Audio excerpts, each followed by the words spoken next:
Сиз Америкада IT тармагында PhD докторантурасын жактаган жалгыз кыргыз. Facebook'ta канча 5 саат эле иштейт элем жумасына. Эмне үчүн Америкадан келдиңиз? Жиндибиз ошого. Мен көп адамды интервью кылдым өзүм. Ошол учурда сизде эки тандоо бар болчу. Бирөөсү Google, бирөөсү Facebook, бирөөсү Amazon. Как раз вот 2-3 күн бери дегенде Amazon жазып калды. Основной биздин келген максатыбыздын бирөөсү ошол. Бирок мен сиздин айлык маянаңызды сураган эмесмин, бирок билет элем. Дүйнө ушунчалык кооз, сонун потенциалды көп. Ката айтып атсам деле, мындай неуверенно айтсам деле, уверенно айтканга аракет кылам. Потому что өзүңдү сата билишиң керек, ишендире билишиң керек. Эмне сен келесосуңбу эле деш бош керек, Ооба. Балаң болгон болсо, докторантура жок кыйын да.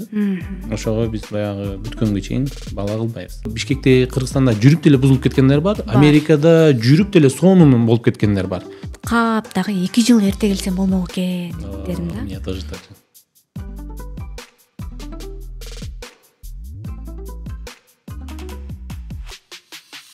Саламатсызбы, урматтуу көрүүчү? Бир канча тынуудан кийин жаңы студияда, жаңы форматта Гүлайым өзүнүн автордук подкастын кайрадан баштайт. Бул биздин YouTube каналыбыздын көрүүчүлөрү үчүн абдан кубанычтуу кабар болуш керек. Анткени менин кабарым бар. Силер менин YouTube каналыма дагы деле комментарий калтырып, дагы деле ошол видеолорду кайталап көрүп күтүп атканыңарда. Андыктан абдан ыраазычылыгымды билдирем. Эмесе бүгүн мен өзүм кыялдангандай, мен өзүм каалагандай бир сонун каарман менен бомба маек болот. Бул биздин биринчи подкастыбыз.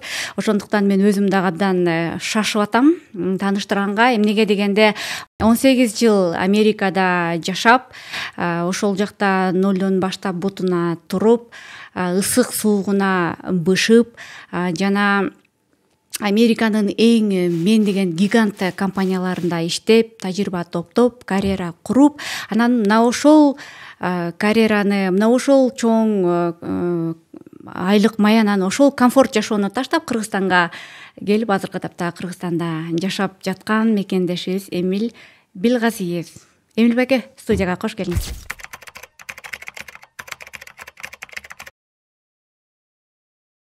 Мен билгенден сиз 18 жылдан бери Америкада жашайсыз.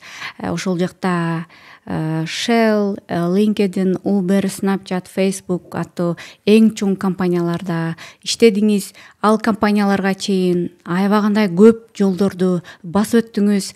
Анын артында канчалык эмгек, канчалык уйкусуз түндөр дейли, окуган күндөр болду дейли. Эми суроо, жалпы окууга канча убактыңыз кетти? Жаман көп кетти. Нереально көп кетти, чындыгын айтсам. Азыр мисалы 40 жаштасыз. 18 жашымна чейин Кызылкия лицейинде окудум. Анан кийин 2001-ге чейин Манаста окудум, бакалавр. 2009-да, ошо 2005-те бүтүрдүм бакалаврды. Анан 2006-дан баштап 2009-га чейин ошо магистратура Хьюстон университетинде. И плюс 2013-ге чейин да, почти 2012-де бүтүрдүм го, эми 2013-те уже дипломду алдым. Ошондо получается где-то 28 жашыма чейин мен университетте болдум да, университеттин өзүндө. И где-то бир 36-37 жашыма чейин күндө өзүмдү өздөштүргөнгө там 2 саат бөлөт элем да, 1,5-2 саат. И получается почти там 36-37 жашыма чейин мен окудум десем туура болот да. Америка ошол да, канчалык акылдуу болсоң, ошончолук акылдуу эмес эми, канчалык окусаң, өзүңдү өздөштүрсөң, жаңы технологияларды үйрөнгөн болсоң, ошончолук сага баа берет. А баа бул түздөн түз акча да. И ошол стратегияны көргөн үчүн баягы канчалык өзүң деле билесиң, баягы чыныгы американецтер булар индейцтер да.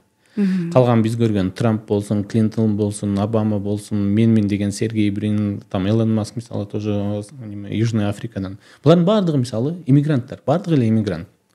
Туурабы? Первый, второй, третий, пятый поколение дагы. И булар болсо бай кергилер, өтө бай. Булар кантип деген болсоң, ошо мамлекет канчалык сен өздөштүргөн болсоң, сага ошончолук көп возможностьтарды берет да. Потому что өнүккөн өлкөдө керек да ошолчу. Анан ошол мен ошол жагынан карап, да мен өзүмдү өздөштүрүшүм керек экен, окушум керек экен, жаңы билимдерди үйрөнүшүм керек экен. Анан ошого почти мен вечный эле окуучу катары болдум. Менин билгеним боюнча, сиз Америкада IT тармагында PhD докторантурасын жактаган жалгыз кыргыз болушуңуз керек, азыр уже менин убакта ошол элек. Мен жалгыз болуп 2000 мен Америкадан 2005-те кеткем. 2009-га чейин мен электроника багытында. Электроника жана компьютерный инженерия багытында магистратура алгам. Андан кийин 2009-да ошо компьютерный наука, компьютер сайенс деп коет, ошол багытта докторантура алгам. Ошол убакта мен жалгыз болчумун. Ооба. Мага Алмаз деген досум бар эле, химик. Ошол айткан болчу да, баягы посольствого барганда, ошо сен 7-чи кыргыз жараны, который PhD кылтасың деген болчу да, агач. Мен андан кийин кеткем сразу эле. Получается, мен 8-чи жаран болчумун да, который PhD кылганчы. Ошол убакта 2006-2007-лерде. Азыр уже биздин кыргыз жарандар уже көбөйүп калды, PhD кылып аткандар. Мына ошол учурда эми Америкага баргандагы жашоо, отурукташуу, окуу, параллельно сиздин жубайыңыз дагы окуп атат. Ал дагы өзүнүн PhD докторантурасын жактап атат. Сиз дагы кандай алып кеттиңер ошол жашоону, окууну, үй бүлөнү кантип жетиштиңер? Биз баягы үйлөнгөндө биз экөөбүз тең уже мен докторантурада болчумун, Мунара дагы докторантурага уже тапшырып, ал жерде дагы уже окуп аткан болчу. Анан бала эми основной Кыргызстанда үйлөнгөндөн кийин сразу эле 1 жылдан кийин бала болуш керек да, бала болуш, мисалы, балаң болгон болсо докторантура уже кыйын да. Ошого биз баягы бүткөнгө чейин бала кылбайбыз. Пландаштырдыңар? Пландаштырганбыз. Бүтүрөбүз, андан кийин үй бүлө депчи. Бул бир. Экинчиси, докторантура кылып атканда негизи докторантураны штат же мамлекет обеспечивать этип берет да, университет дагынчы. Көбүнчө докторантура кылган бул бекер негизи. Мен билген көп университеттер бекер. И плюс эгерде мындай жакшы болгон болсоң, өзүң жакшы көрсөтө алган болсоң, сага стипендия берет. Где-то $1400 айына стипендия берет. И Хьюстон билгениңердей, Техас арзан. Ал убактарда арзан. Азыр кичине кымбаттап калды, но все равно соответственно инфляцияны кошуп туруп берсе керек азыр. Ошол убакта бизге жетчү. Тамак ашыбызга, үйүбүзгө, квартирабызга там келип кетишибизге бир жолу там жетичү да. Мындай студенческий жашоо, но бирок не супер там крутой. Но одновременно тамак ашыбызга жетчү да. Убактыңызды кандай колдонуп элеңиз? Ой, убакыт вообще хреновый был. Неме боюнчачы. Университет деген такой турбо востребованный. Мисалы, университетте айтат го, университетте рабочий сила эң арзан депчи. Себеби сенин үстүңдө там профессор турат, и профессор айтып коет, мону жасап кой деп, нереальный немелерде, проекттерге бергилерчи. Барып туруп күнү түнү окуйсуң да. Ошону жасаш үчүнчү анчалык оңой эмес. Демечи. Особенно PhD кылганда требования еще больше. Мисалы, мен могул жерде отурганда дагы деле оюм ошондо да, блин, мен мону жасап койшум керек эле, тигини бүтүрүп койшум керек эле. Андан кийин иш оңоюраак да, на самом деле. Иште сенин башталышы бар и бүтүшү бар. Мына сен ортону толтуруп койшуң керек да. Мону мондай кылып кой дейт. Сен ошо жолду жүрүшүң керек да. Тигил жерде неопределенность. Мындай бир проблема бар, муну чыгарыш керек. Кантип чыгарыш керек, сен өзүң изилдеп кел. Да, ошого изилдөө дейт да, ошого research дейт. И ал жерде болсо статьялар, миңдеген статьялар бар. Ар бирин окуп чыгасың, анан статьяларды жазасың, башкалар менен тытышасың, баягы сенин статьяңды чтобы кабыл кылсын международный уровеньде. Это неме, PhD оңой эмес эле бизде. Анан особенно баягы биздин профессорлор иностранецтер болчу. Яғни эксплуатировали да нас, мындай карасаңчы. И мындай карасам көп эле менин тааныш студент досторум, которые PhD закончили, бардыгында эле почти ушундай эле проблема болгон экен да, там өлө көп иштетип, өлө требованиялар нереальный болуп, мындай оңойчулук менен барып келип бүтүрдүм деген нерсе жок эле. Бизде американец тааныштар бар болчу, баягы грин карта менен келген же американец болгон. Алардын жашоосу намного оңой болчу университетте, потому что булардын бюджетini мамлекет төлөп берет же болбосо бир какой-то scholarship төлөп берет. А биздикин акчаны гранттан берет эле да, а грантты профессор алат эле. Анан айтат эле да, типа, иштебесең, вали, башкасы бирөөнү алам деп. Ошого отурасың, баягы F1 студент бизде, мисалы F1 баягы студенческий виза менен отурасың, ошо эптеп кичинекей күкүм берип койсо да макул, ошого шүгүр деп коюп иштейсиң да, окуйсуң. Но бирок жашоого конкретно даярдайт. Сиздин биринчи жумушуңуз ошондо Shell компаниясынан башталды, туурабы? Жок, меники ISP деген компания болчу. Interpretive Software Product деген. Ошо Хьюстонда бул чоң ири нефтяной компанияларга сервис предоставлять этет. Андан кийин Shell. Shell. Ошол анан ошол жерде Shell'ден кийин анан уже Хьюстон менин жашоом бүтөт Хьюстонда. Анан Силиконовый долина. Кремниевый долина. Мына ушунча компанияда иштедиңиз да? Ошолордун ар биринин артында бир сонун эмоциялар бар, түшүктөр бар. Сиз эсиңизде калганы кайсыл? Эң калганы мен 2016-жылы стартапка киргенден кийин. Мисалы мындай карасаң, там в среднем 1,5 жыл эле иштедим да мен компаниялардачы. 11 жылдын ичинде 7 компания алмаштырдым. А бирок эң көп иштегеним стартап болчу. 2,5 жыл иштедим. Бүт нерсени мен ошол стартапта үйрөндүм да, потому что стартапта адам саны аз да. Мисалы Facebook'ta 80 000 адам бар, Shell'de 200 000 адам рабочий бар. Но өлө көп нерсе үйрөндүм мен. Презентацияны дагы, communication дагы, адамдар менен сүйлөшкөндө дагы, клиенттер менен сүйлөшкөндө дагы, разработканы дагы, бүт нерсени ошол жерде үйрөнгөм. Вот самый классный ошол жер болчу.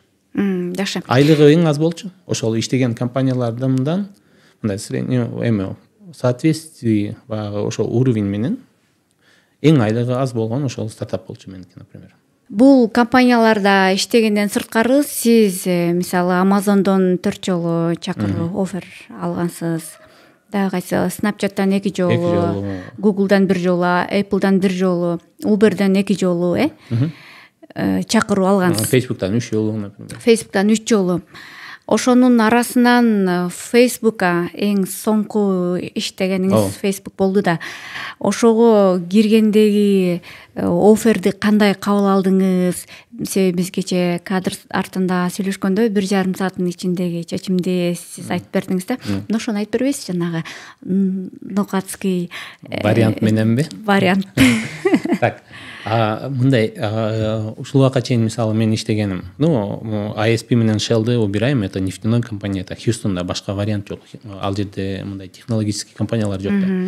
А Кремниевая долина менен Сиэтл. В первую очередь Кремниевая долина. Бүт IT компаниялар Кремниевый өрөндө, анан кийин Сиэтлда, анан кийин ошо Нью-Йорк жактарда или Остин жактарда. А Хьюстонда жок. Хьюстон в основном нефтяной компания. Ошол жакта көп. Либо медицинский, либо финансовый. Кремниевый долинага барганда мисалы LinkedIn'de окудум, иштедим. Бизди там Microsoft сатып алды, Microsoft'та бир аз иштеп калдым. Анан кийин стартап.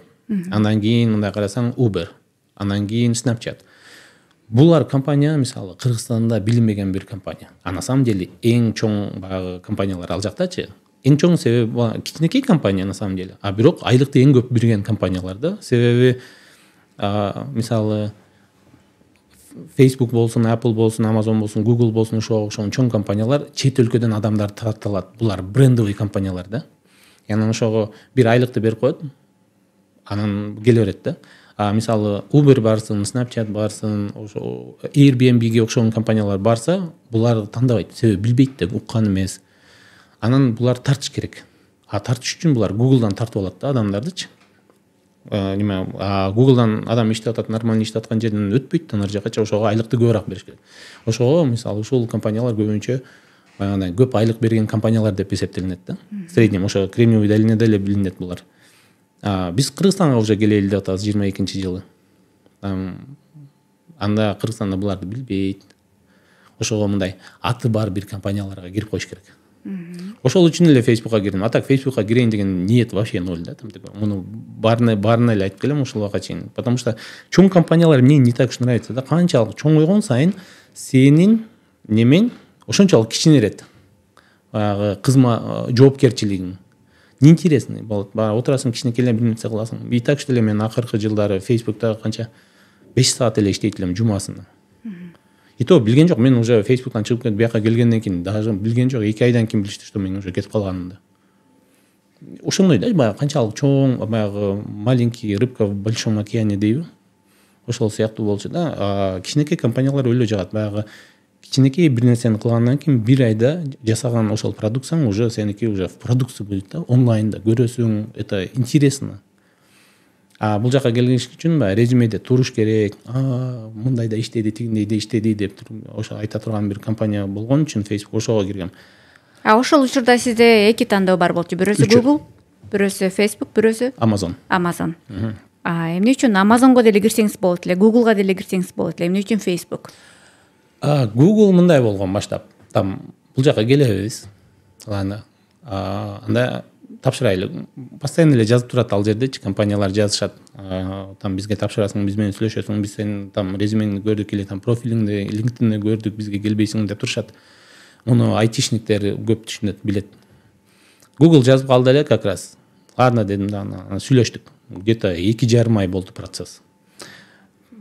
2 ай болгондон кийин ортодо Facebook жазып калды, тоже сүйлөшөсүңбү деп. 2 раза отказал уже. Давай, ладно. Муну параллельно уже кетип атат. Google уже немени берди, оффер берди. Там өттүң, сен тим матчың болду, менеджериң бул, сага мындай айлык беребиз деди. Facebook жаңы эле интервью бүткөн, анан Facebook айттым, давай. Google берди, Googleга кеттим. Ну, пока. Кийин буйруса дагы сүйлөшөт. Токто. Биз сага азыр неме, ускорим процесс. 2 күн бер. Там 2-3 күндөн кийин келишти, оффер менен. Как раз вот 2-3 күн бер дегенде Amazon жазып калды. Просто так эле. Проект классный был, менеджер классный был.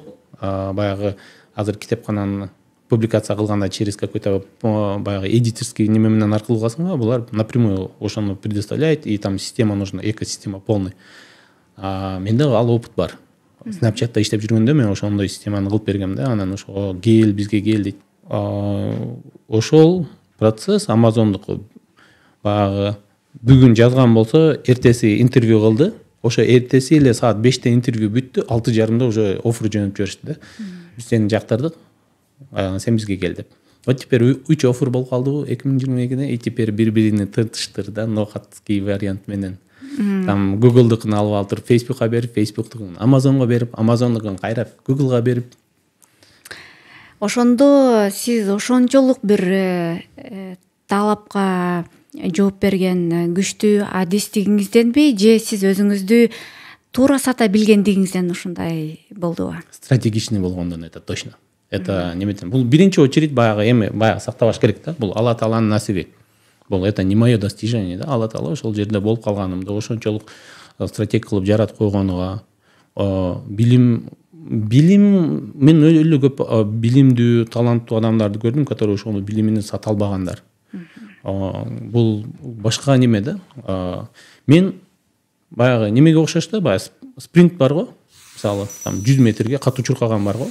Болду. 1 километрге чуркалбайт. 5 километрге чуркалбайт. 500 метрге чуркалбайт. Сүз албайт. Күрөштө күрөш албайт, например. Бирок 100 метрди конкретно жүгүрүп берет да. Меники прям ошондой да. Интервьюну өтө алам. Сыяктуу, потому что өзүңдү сата билишиң керек, ишендире билишиң керек. Айтып атканда мындай көбүрөөк мен айтып атпаймынбы, 36-37 жашыма чейин күндө 2 саат окуйт элем деп. Эмнени окуйт элем? Мен отуруп алып туруп Google эмнелерди чыгарыптыр, кандай жаңы продукциялар чыгарыптыр, Facebook эмнелерди кылыптыр, Twitter кантип ошону чыгарыптыр. Булар азыркы ишимде кереги жок. Бирок мен ошолорду баягы мне интересно болду. Биринчиден, экинчиден интервьюга барсам, баягы мага мол проект айтып бер десе, мен историясына чейин айтып берет элем. Google'да эмне кылгандарын, университет кантип чыгарганын, башкалары кантип муну колдонгонун, кантип өнүккөнүн. Приятно да, адам интервью кылып аткандачы, баягы впечатлять эткен. Ошо узкопрофильный меники да, и из-за этого баягы интервью өтүш оңойраак болот эле да магачы. Бул бир. Экинчиси, баягы LinkedIn'де иштеп жүргөндө, Uber'де иштеп жүргөндө, Snapchat'та иштеп жүргөндө мен как теклид катары, ошол команданын чоңу. Мен көп адамды интервью кылдым өзүм. Анан кийин интервью кылгандан кийин анан за кулисыны барып сүйлөшөсүң. Бул инженер кандай эле, кайсыл жери жакты, кайсыл жери жаман болчу, алайлыбы, албайлыбы, айлык канча берейлиби деп ошону неме почти сүйлөшөт элек да, особенно Snapchat'та сүйлөшөт элек көп. И анан ошентип башкалардын мнениясын дагы үйрөнүп каласың да, кантип адамды баалайт экен, evaluate деп коет го неменичи, ошону кантип баалашат экен. Баягы кайсыл сапаттарына карайт экен, кайсыл сапаттары жаман карашат экен. И анан кийин өзүң интервьюга барганда ошол сапаттарга жараша жооп бергенге аракет кыласың. Эми ушуну айтып берсеңиз, кайсыл сапаттарын баалашат экен? Эми сиз интервью алган катары жана интервьюдөн жакшы өткөн адам катары бизди азыр IT кызматкерлери дагы көрүшөт да. Биринчи очередь мындай стресс. Мындай адамдар караганда титиреп, митиреп неме кылып атканда уже как-то кичине red flag деп коет да мындай. Бул бир. Экинчиси, анан сүйлөп атканда неуверенный сүйлөгөндөр көп бар да. Мисалы задачаны баягы бересиң, проблеманы чыгарат. Анан кийин чындап эле ошондойбу десең, анан менин оюмча ошондой уверенно айта албагандар ошол. Менде ошол мисалы көп болот. Ката айтып атсам деле, мындай неуверенно айтсам деле, уверенно айтканга аракет кылам. 50/50. Туурабы? 50/50. Эгерде билген болсо ката деп айтат. А эгерде билбеген болсо это прокатит да, мындайчы. 50. А эгерде неуверенно билем, бирок неуверенно айтып аткан болсом, это получается билбегендей болуп көрүнүп калам да. Кээрки адамдар стресс кылгандарчы. Биринчи интервьюдан кулап калганын сезесиң, деме приблизительно жооп бере албадың, неме кылбадың. Анан кийинки 4 раундка ошо баягы шагы сынып жооп берип атканда уже неме да. А мен ошолорду өткөзбөгөнгө аракет кылам. Биринчиси болбой калды, проблема эмес. Экинчиси адам келгенде жөн кадимкидей эч нерсе болбогонсуп сүйлөгөнгө аракет кылат элем. Мисалы Google прям ошондой болду да. Uber дагы почти ошондой болгон болчу. Биринчи интервьюсунда бирөөсүндө вообще жооп бердим. 2 суроо берет. Бирөөсүнө жооп бере албадым, экинчисине жооп бердим. Бирок аракет кылдым, өрөккө аракет кылып, неме кылып, на самом деле тиги китаянка болгон үчүн, сүйлөй албаган үчүн, түшүнбөгөнүм үчүн. Анан кайталап коесузбу дегенде тигиге неудобный болот да, себеби блин, мен англисче жаман сүйлөп атамбы деп ойлоп калам, басын деп. Анан кой мен бул суроону чыгарганга аракет кылайынчы деп эле калп эле досканы карап чыгарганга аракет кылып турдум. А көрсөм мени ошол китаянка өткөзүптүр. Айтат, бул өлө ушундай бир наивный адам экен, бүтүргөнгө аракет кылат экен дейт. Ошого биз муну ишке алышыбыз керек деп атпайбы. А на самом деле менин идея по-другому болду, чтобы аны менен сүйлөшпөш үчүн. Биз сиз менен 2021-жылы 31 августта эгемендүүлүк күнүндө таанышып калдык. Бир бизнес форумда, ошондо микрофон, камера жок эле, жөн эле маек кылып экөөбүз сүйлөшүп олтурганда аябай ошондогу сиздин сөздөрүңүздү мен көп жерде айтып жүрдүм, кийин деле азырга чейин эсимде бар. Жанагы Өзбекстан чек арасына паспорт жок барып алып, Ташкент плов деген баягы сөздөрдү күлүп дагы деле ойлогондо жылмайып коем да. Ошондо сиз Facebook'ка кире эле келеңиз. Кайсы компанияда иштейт элеңиз? Snapchat'та. Бирок мен сиздин айлык маянаңызды сураган эмесмин, бирок билет элем канча экенин. Анан кийин сиз менен коштошуп кетип баратканда ойлондум да, интересно, өзү ушунча айлык маян алса, жубайы мынча алса, бул акчаны булар каяка иштетет деп өзүм ойлондум дагы. Анан кара өзүмө, Гүлай, сен эмне болуп атасың? Сен бирөөнүн айлыгы менен ишиңде?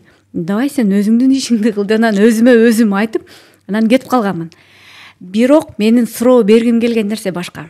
Мисалы, Чикагода биз 5 жыл жашап келдик. Көптөгөн жаштардын үйлөнүшүнө себеп болдук, баш кошушуна. Анан эле кайра карасаң эле 1-2 айдан кийин, максимум 1 жылдан кийин карасаң эле такыр эки жакта жүргөндөр. Мисалы, эки айтеде иштеген кыз жигит баш кошту дейли. Тойду давай ортодон кылалы, же сен азыр мынанча чыгарып тур, мен мынанча чыгарып турайын. Анан мындай эми ортодо ушинтип келишип алышып, анан кийин баш кошкондон кийин сен квартплата төлөшүң керек эле, мен төлөө. Негизи эле үй бүлөдөгү финансыны сиздер кандай бөлүшөсүздөр? Жана кандай болушу керек? Эми улуу катары сизден үлгү алган, мисалы ошол акча талашкан үй бүлөлөр, ажырашкан үй бүлөлөрдүн жок көп болсо 100-150, көп болсо 200 миңдин тегерегинде зарплата алышы мүмкүн да. Ошону деле бөлүшө албай, жанагынтип жашай албай калып кетип атышат. Ушул жаатта сиздин оюңуз кандай?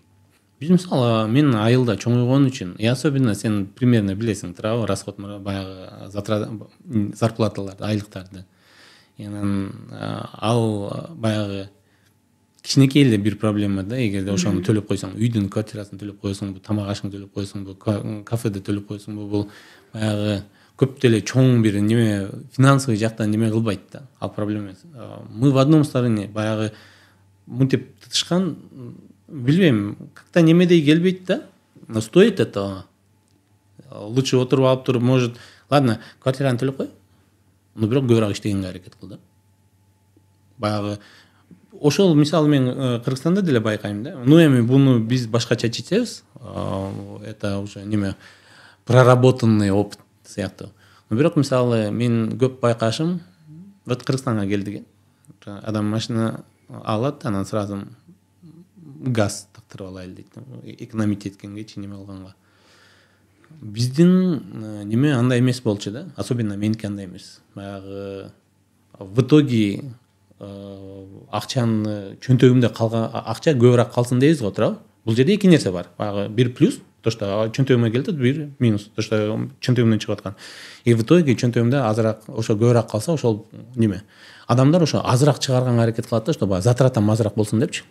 А я стараюсь наоборот, баягы ошо прибыль көбүрөөк болсун. Баягы прибыль эмес, баягы приход. Ревеню сыяктуучу, ошо приход көбүрөөк айлык табайын. А мындай мелочь эмес, эми баягы затраталарды көп ойлонбойм. Потому что ошо затратаны ойлонуп атып эле көбүнчө неме проблемаң чыгат да. Блин, ал жака барбайлы, тигил жака барбайлы, муну албайлы, сен муну төлөбө, муга жардам бербе, муга алып келбе, муну подарка кылба сыяктуу. Да, кичине неме, бирок дүйнө ушунчалык кооз, сонун потенциал да көп. Особенно Америкада. Сен айтып атпайсызбы, канчалык сен аракет кылган болсоң, ошончолук тебя ценит да. И бул затрат да ошол ценанын жанында көп деле эмес да негизичи. Эки иште на самом деле. Ошол нервотрепкага караганда ошо эки иште. И так эле отурасың, YouTube чукулап атасың, бирдемке кылып атасың. Не знаю, бар, бир таксовать этип кел. 2-3 саат. Не знаю, да, ошол сыяктуу. Менин майндсет ошо башкачараак. Айландырып өттүңүз, кабыл алдым, бирок түз сиздерден үлгү алчу бир вариант бар экенби деген менде болду да. Анткени эми аялдар биз айтабыз да, менин маянам меники, бирок сеники дагы меники дегендей биз ошондой бир кээде коротуп же болбосо мындай кенен болгубуз келет да. Менде мындай ушуну байкасаң, мисалы мен азыр окутуп атканда дагы семинарга, мисалы көп жерге барып келдик. Көп тааныштарым, туугандарым дагы сурайт да. Эмне кылайлы, эмне окутайлы, эмне кайка жөнөтөлү тигилерге буларга депчи. Мен ошону мындай Кыргызстандын баягы салт деле эмес, мындай habit деп коет го. Адат. Ооба, адатынан тескери жүрөм да. И көп деле мындай карасаң, мен тескериракмын көбүнчөчү. Мен мындай совет бербейм. Тааныбаган адамдарга особенно совет бербегенге аракет кылам. Себеби эгерде мени айтат да, баягы отуруп, бул окуп келди, иштеп келди, опыт неме көп нерсени көрдү, мунуку туура деп. Бул менин жеке ой пикирим да. Бул мен факт катары айтып аткан жокмун. Аны ошол туура эмес болуп калган болсо, кийин анан мени сөгөт. Ошого мен мисалы совет бербейм да. Ошол жерде баягы көбү сурап келгендерге мен просто факты болгон нерселерди айтып берем, силер өзүңөр ойлонгула, өзүңөр чечим чыгаргыла. Биз Америкага барып биринчи блогту мен чыгарып калдым. Анан кичинекей жөнөкөй нерселерди деле. Эми барсам аябагана кыргыз көп экен чынында. Анан мен видео телефон бар, эми бул мен база бар да, мен журналистикада 10 жыл иштегем, мен ошол эле нерселерди колдондум, мына көрсөтүп. Мен көрсөткөндөн кийин, көрсө булар жөнөкөй эле нерселер, Кыргызстанга мындай бир сон көрүнө турбайбы деп эле анан акырын блогерлер азыр эми көбөйүп калган. Бирок башында биз баштадык ошентип, кийин анан жөтөлсөң деле чүчкүргөңдү деле чыгара берчи деген учурлар болуп калды да. Анан элдин баардыгы Америка деп, Америка популярдуу болуп, Америка жөнөштү, барышты. Элдин баары Америкага барган учурда биз бияка келе бердик. Бияка келдик, бул жакта жашап атабыз дегендей. Анан ошолор айтышат, Америкага деп жүрүп, биз силердин артыңардан Америкага келсек, эми силер өзүңөр кетип калдыңарбы дейт. Же болбосо бул жактагылар, силер биз Америкага жете албай атсак, силер бул жака келип алдыңар, эмнеге деп менден аябай көп сурашат. Эми ушул суроону сизге башкача берсе керек. Сен ошончо карьера, ошончо айлык, эмне сен келесиңбы беле деп бош керек, Ооба. Ошол суроону сизге берейин. Эмне үчүн Америкадан келдиңиз? Жиндибиз ошого. Просто чё там ачык неме кылып отуруп. Мы по-другому, баягы айтып атпаймынбы, биз башкача ойлонобуз депчи. Ошого Америка сонун. Особенно опытың болгондо, билимиң болгондо, тилди билгениңде, и плюс жумушка орношконго уруксатың болгондо, Америкадан сонун жери жок.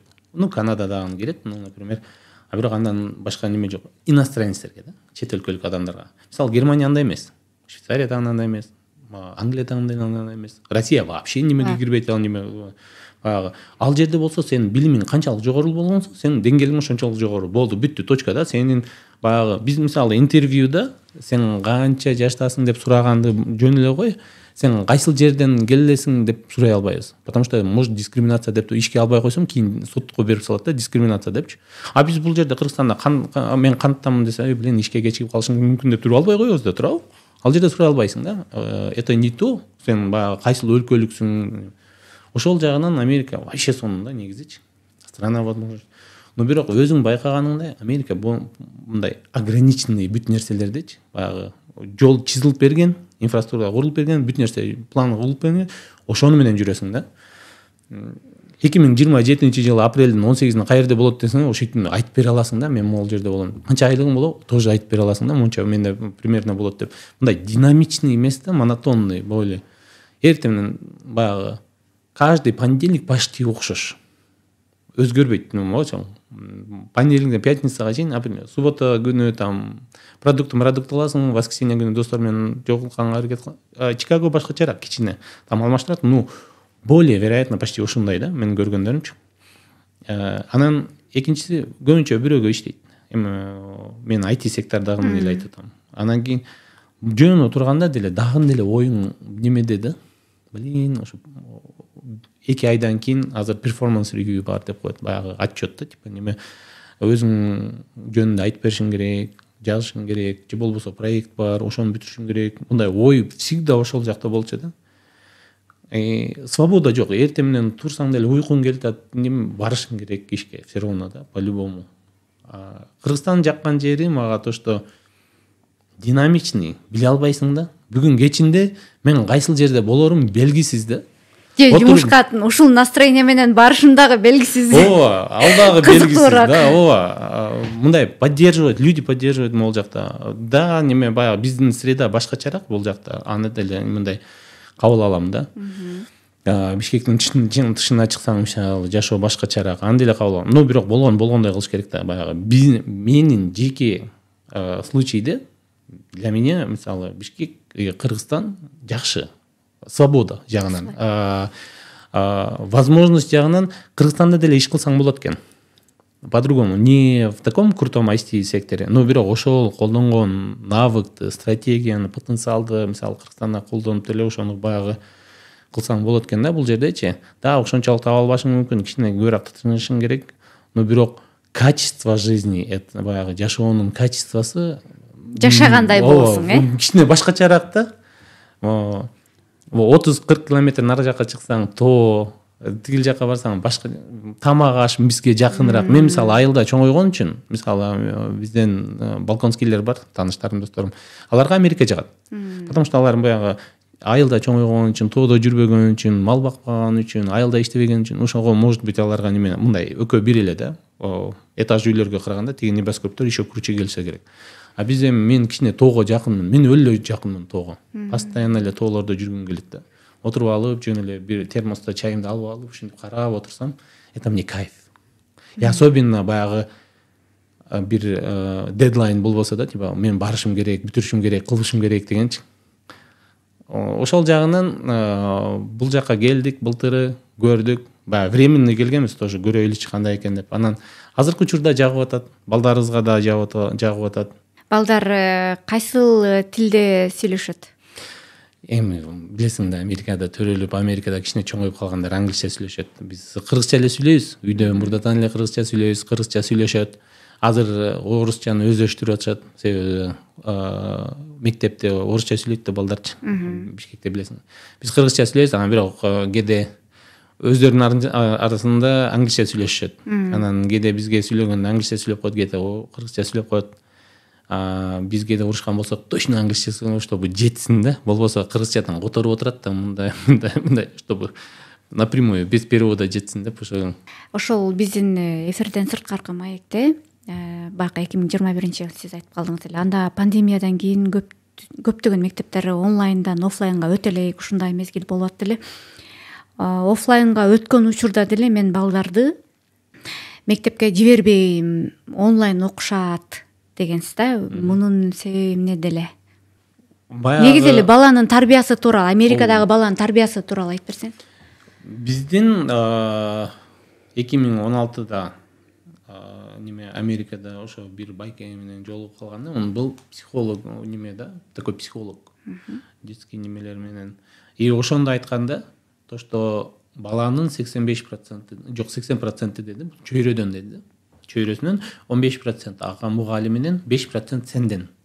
Биз жаңы эле бир эле кичинекей кызым бар, Анан, ушундай экен, биз ошол 2016-да мы уже планировали, да. Мы должны ошо чөйрөнү создавать булгач, балдарыбыз кичине чоңойгон. Анда 7-8 жаш болгондо анда ошондой бир баштайлы деп план болчу ошол убактардачы. Анан баягы ойлогон ойду кыштаган турмуш деңет бар го. Кийин мындай карасаң, на самом деле көбүрөөк окусаң, көбүрөөк неме кылсаң, сени ошончолук компаниялар көбүрөөк неме баалайт экен. Давай анда неме карьера кылайлы эле.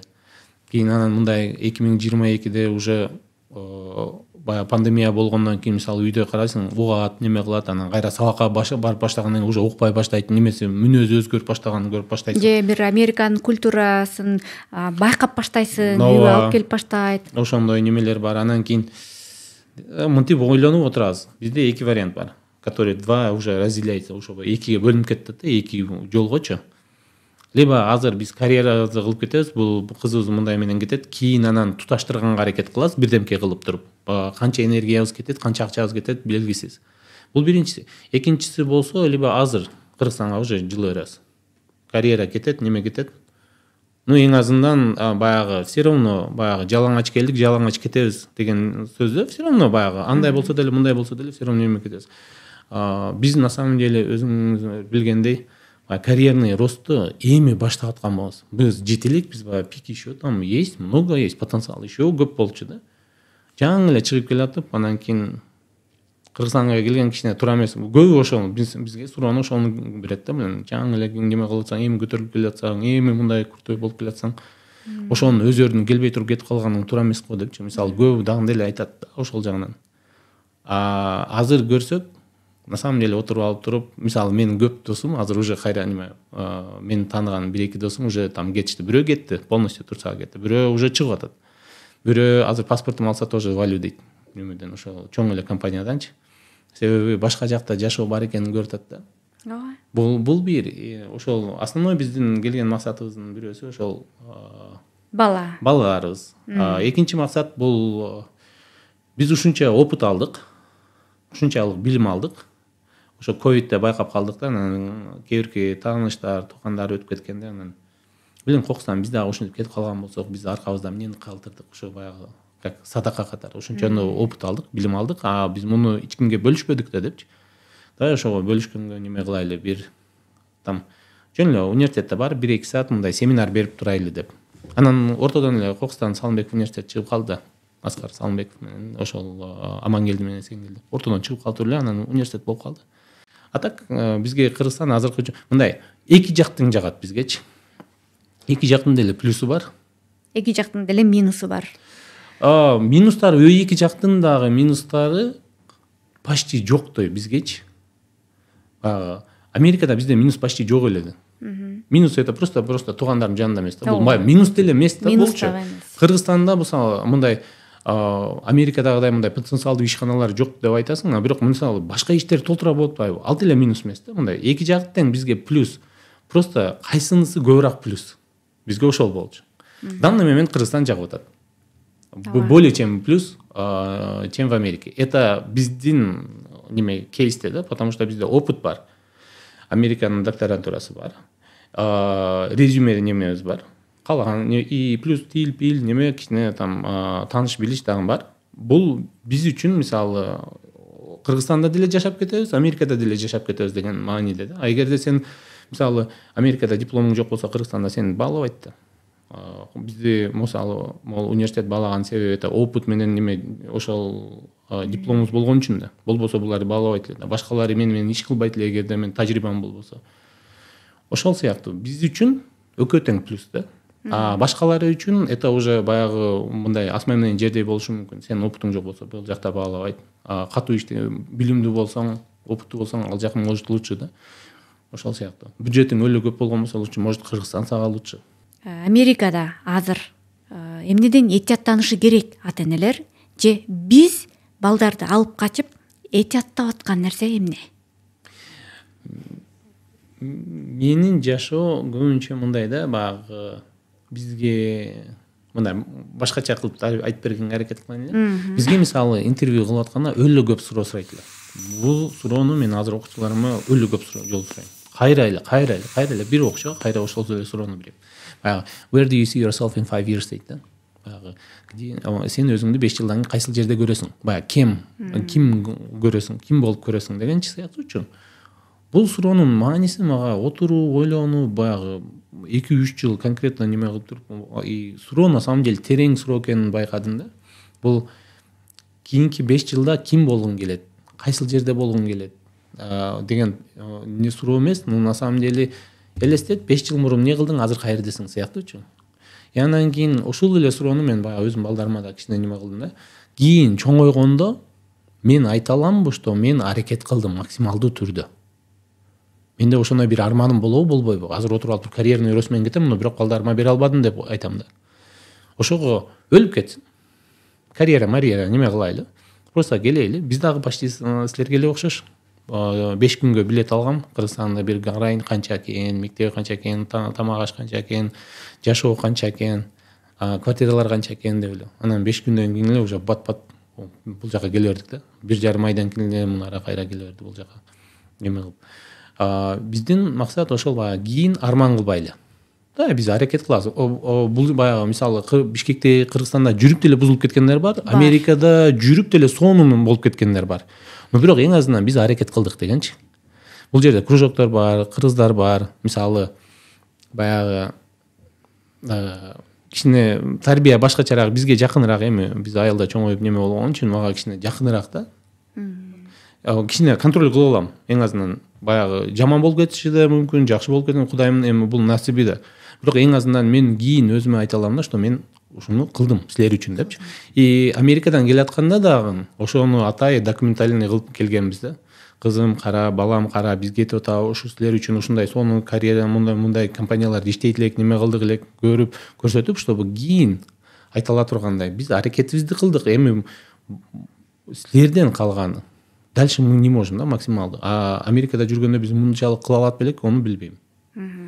Бул жерде тайнесин алып барабыз, энесин алып барабыз, айылга алып барып, мисалы, ответственностьти үйрөтөбүз, бир жактарга алып барабыз, көрсөтөбүз.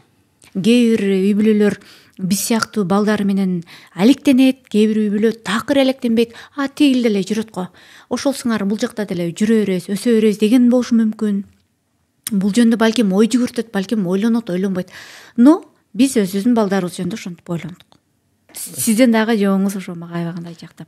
Мен Америкада чоңоюп, төрөлүп, ошол жакта жашап кеткен иностранецтин балдарын көрдүм. Сонун. Биздикинен дагы сонун, кыргыздардан дагы сонун, например. Кыргызстанда чоңоюп алып туруп, американецтерден хуже болгондорун да көрдүм. Бул баягы кандай болгонуга жараша да. Бул просто биздики. Биз ошол чөйрөнү баягы туугандарыбыздын жанында ошолорду көрсөтүп коелу, что туугандарга кичине жакын болсун деп эле. Ошол эле. Биздин баягы отуруп менталитет американец болуп кетеби, келип үйгө жардам бербей коебу, алар эмес да биздикичи в основном. Неме бизги просто баягы могул. Сиздин балдарыңыз азыр кичинерээк да, кичинерээк. Жок, меники уже 10 жашта да. 10 жашта. Келгенине канча болду бул жака? 1 жыл болду. 1 жыл болду. 9 жашта келди. Просто атыны Америкада жүрүп, сонун өстүргөн баягы кыргыз үй бүлөлөрдү билем да. Бул баладанбы дейм, чөйрөдөнбү, немеденби? Мен просто баягы 80-15% маанисин эле ошо баягы мен цифраларга өлө неме мындай жакшы көрөм цифраларды. Бирок ошол жердеги 5%ке мен кошулбайм. Анткени ата-эненин 5% таасири бар деген бул өтө эле аз да. Ошону бир эксперимент кылып көрбөйсүңбү? Сонун эксперимент мындай кылып көргүлө. Баягы досуна айтып көр, мындай бир фильм да. Болбогон эле бир фильм. Балама айтып көрбөйсүңбү депчи. 100 сом берип, 500 сом берип кой. Ошону айтып көрсүн. Балаңа келден панда көрөйлүбү деп сураа. Или там башка бир мультик көрөйлү же тигил досуңдун фильмин көрөйлү, досуңдун тандайт. Ошол эле киного сиз жасаган эксперимент мен уже жасап койгом. Ошол эле киного мен адам мурда барып келбейлисим. ой, мен аны көрбөйм деле. Андан 2-3 күндөн кийин досу барып келели деген экен, ошого кеттим, мен киного кеттим. Кайсы киного кетесиң? Теги, окей, кет. Вот это Көрдүңүзбү? ошол. Бул бирок баланын чоңоюп калгандагы таасири. Чоңоюп калганда эркек балдар баары бир досторуна таасирленет экен. Ошондуктан эркек баланын дагы чөйрөсүн биз ойлондук да, чөйрөсү кандай болот. Вот ошол чөйрө үчүн келдик да, биз неме үчүн келген жокпуз, баягы тарбия, ал жак тарбия марбия. Просто биз чөйрө, ошо туугандар чөйрөсү кылып коелу депчи. Сиздин оюңузча эркиндик деген эмне бул? Мисалы, эркиндик деген эрте менен эрте 10-до турганда уйкуң келсе дальше уктаган. Кайф. Вне зависимости от баягы кайсыл күн да. Вот это эркиндик. Бул баягы мындай тереңирээк да. Мисалы, карызың көп болгон болсо турушуң керек да, как 100%. Ишиң бар болсо, шефиң бар болсо 100% турушуң керек. Мисалы, же болбосо отуруп алып туруп белиң ооротот, бир жериң ооротот, мисалы уктай албайсың да дальше ошол сыяктуу. Бул жерде болсо уйкуң келет, вот эти немелериң жок, карызың жок, шефиң жок, тигиниң жок, акча табайын деген оюң жок, тигиң жок. Ошол балдарың курсагы ток, Кудайга шүгүр, ден соолук Кудайга шүгүр, тууган уруктарың Кудайга шүгүр. И бац, кайра жаттың да. Вот это и свобода. Америкада мисалы 1000 свободныймын десең, менин ошол болду да биздечи. 1000 свободный десем, менин страховкам бар, баягы билс бар, ипотека бар, тигил бар, бул бар, тигин мектебине все равно жатсаң деле туруп баягы мамлекет кайта түрткөндөй да, мени бар ишке бар дегендейчи. Моюнуңдан жетелегендей. Ооба. Кыргызстан болсо не? Кыргызстанда мисалы жаап кой үйүңдү. Болду, кет. Өзүңдүн үйүң болсо да, жаап кой, кет. Максимум айына канча бир 200, 300, 500 сом төлөшүң мүмкүн да. Америкада жаап коюп кетип кал, сен она бир 3-4 миң доллар төлөйсүң, өзүң үйүң. Сенин немең бар, баягы годовой страховкаң бар, үйдүн немеси бар, такс деп коет, налогу бар, филери бар, өйдө көчөдөгү канализация, все равно сен төлөйсүң. Баягы жаңгыр жааган аккан суунун немесин канализациясын сен төлөйсүң. Это сен үйдө жашап атасың, жашабай атасыңбы? Эми карыз деп калдыңыз. Эң көп карызга баткан учуруңуз кайсыл учурлар болду? Негизи эле карыз болгон учурларыңыз болдубу? Ооба, карыз. Америка мындайгы, баягы канчалык карызың көп болсо, сен ошончолук күчтүү бир адамсың сыяктуучу. Бул баягы Кыргызстанда тескери, потому что бизде процентный ставка нереально чогуу да. Ал жактан эмес го. Баягы особенно финансовый иштерди кылгандарды кандай карасаңар, карызы көп, булардын карызы эң көп болгон адамдар ушулар. Эмнеге булар биз үчүн популярдуу болгон себеби, канчалык карызды көп ала алсаң, сага банк ошончолук көп ишенет дегенди билдирет. Эң көп маяны алган компания кайсыл компания болду? Snapchat болчу. Потому что баардык ковидте үйдө отуруп калбадыбы? Snapchat учуп кетти немесичи, баягы акциясы, рыночный стоимости жогорулуп кеткенде. И мен как раз эми учуп атканда кирип алган үчүн учкашып калдым да. Анан чоңоюп гигант болгондо сен да чоңоюп келесиң да. Это как татуировка да, сен берген сайын алдыга чоңойот го. Эң көп колдонгон сайт же ап, приложение? Иштеп жүргөндө эң көп колдонгон сайт меники Stack Overflow болчу, потому что биздин ишибиздин көбү ошо Stack Overflow болчу. Бирок Google эң көп болчу. Биз эми жаңы бирдемке кылтабыз да. И бирок жаңы одновременно уже жасалган нерсе. Просто биргелештирип коюш керек. И ошо бир жерден колдонуп келип неме ошо Google'ду көп колдонуп, Stack Overflow разработка болгонда көп колдонуп элем. Со временем ошо баягы YouTube көп колдонуп элем, баягы лекционный сыяктууларга. Азыр болсо ChatGPT менен ChatGPT менен анан TikTok колдоном. TikTok колдонуп баштадым уже. TikTok колдонуп баштадым. Facebook же Google? 40тан жогору болсоң Google деп ойлойм. Жаш болсоң Facebook деп ойлойм. Потому что Facebook эшикти иштетет. Минимализмди жашооңузда кандай колдоносуз? Меники баягы marginal profit деп коет. Мунучу там особенно 2019-дан баштап почти 2023-ге чейин менин ишим как ошо баягы кантип процессти кичирейтсек, адам жагынан болсун, ресурс жагынан болсун, бирок азыркы операционный иштеп жатканыбыз ушул бойдон калсын. Это как увеличить неме да, прибыль. Минимализмди мен почти ошол үчүн колдоном. Жашоом ошо айтып атпаймынбы, тигил жерде опытты, мен азыркы жашоомдо колдонгонго аракет кылтам деген ошол. Кантип минимальный иш менен максималдуу түрдө заработок кылсак. Отурасың, бирдемкелер кыласың, анан кийин келип аягында там мындай кылганда лучше нет. Баягы азыраак иш кыл, но ошонун өзөрү көбүрөөк болсун, баягы прибыль сыяктуучу. Вот минимализмди мен ошону кылам. Эми эң биринчи жумушуңуз кайсыл болгон ошондо? Негизи эле айтиге чейин. Да, эми алма сатканбыз, алма терип, неме кылып, велосипед тапканга чейин. Бирок чистый айлык алып баштаганым, я думаю, Кудай бергенде дөңгөлөк саткан болсо керек, шина. Потом стройка есть еще. Потом сисадмин, айтишник болуп, неме Кыргызстанда айтишник болуп дагы иштедим. Как раз университетти бүтүрүп аткан жылдары айына $100 берет эле. Азыр эми сиз университетте мугалим болуп иштеп атасыздар, туурабы? Да, ошол. Ошондо кайсыл сабактан бересиз?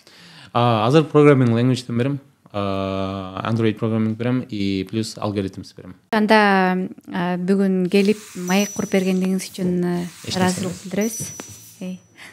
Дагы келип туруңуз. Менин дагы бир башка өзгөчө темам бар сиз үчүн, сиз менен маек кылганга. 2021 бери уже ошо кийинки 2 жылда келесиз буюрса. Аман болсок. Буюрса, ооба. Болду? Болду. Чоң рахмат. Эч нерсе эмес.